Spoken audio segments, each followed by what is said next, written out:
నేను ఈరోజు వడలు చేస్తున్నా.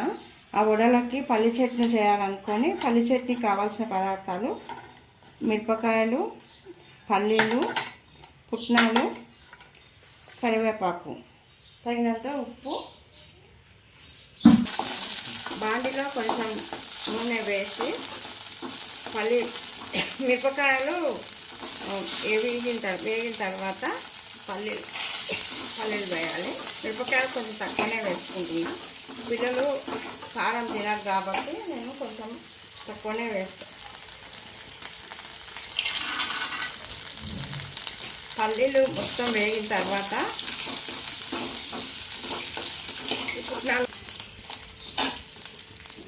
ఈ కరివేపాకు నూనెలో వేగితే చాలా బాగుంటుంది, రుచిగా ఉంటుంది. అందుకు కరివేపాకు వేసాను.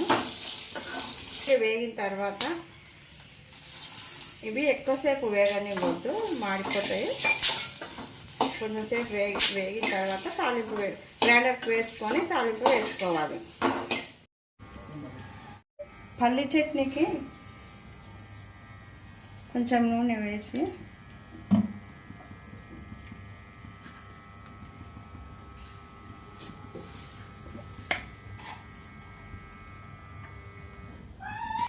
పల్లి చట్నీకి తగినంత నూనె వేసి ఇట్లా ఆవాలు, జీలకర్ర,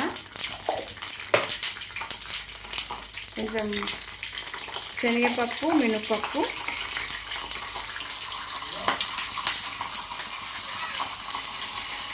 ఎండుమిరపకాయలు,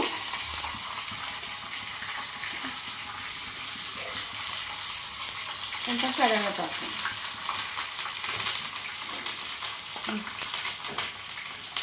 పసుపు,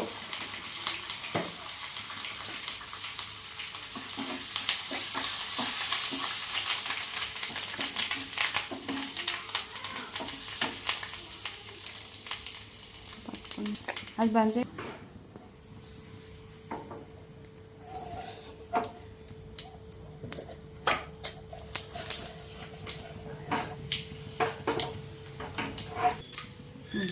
తాలింపు అయిన తర్వాత ఈ పల్లి చట్నీలో వేసుకొని కొంచెం వాటర్ పోసుకొని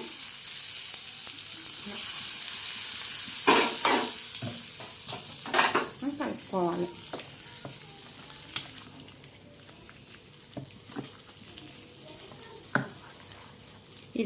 ఈ చట్నీ వడలలో తింటే చాలా బాగుంటుంది. ఈరోజు వడలు చేస్తున్నా, అందుకోసం ఈ చట్నీ చేశాను.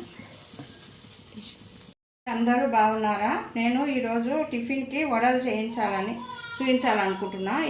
ఈ మినపప్పు రాత్రి నానబెట్టి పొద్దున్నే గ్రైండర్కి వేసుకున్న తర్వాత దీంట్లో పచ్చిమిర్చి, కరివేపాకు గ్రైండర్ వేసుకున్నా. ఇలా గ్రైండర్ వేసుకుంటే పిల్లలకు కరివేపాకు మధ్య మధ్యన వస్తే తినరు కాబట్టి నేను గ్రైండర్కి వేసుకున్నా. పచ్చిమిర్చి, అల్లం వెల్లిపాయ పేస్టు, కొంచెం ఉప్పు, తగినంత ఉప్పు, కొంచెం మిరప పొడి కూడా కొంచెం వేసుకుందాం, కొంచెం పసుపు, కొంచెం ఉల్లిపాయ ముక్కలు వేసుకొని బాగా కలుపుకోవాలి.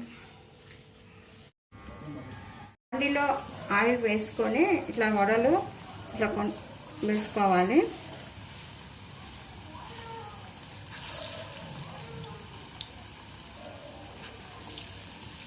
ఫస్ట్ పెద్ద మంట పెట్టి తర్వాత చిన్న మంటలో అయితే బాగా మంచిగా వేగుతాయి, లోపల మంచిగా ఉడుకుతాయి. లేకపోతే లోపల పచ్చి ఉంటాయి, పిల్లలు తినడానికి ఇష్టపడరు. మంచిగా కాగితేనే మంచిగా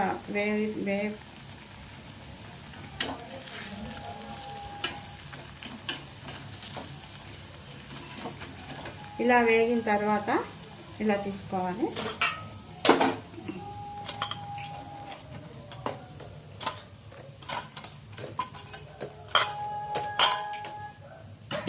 ఈ వడలకి ఈ పల్లి చట్నీ బాగుంటుంది. ఈరోజు టిఫిను మా ఇంట్లో ఇదే, వడలు, పల్లి చట్నీ. ఈ వీడియో మీకు నచ్చినట్లయితే షేర్ చేయండి, లైక్ చేయండి, సబ్స్క్రైబ్ చేయండి.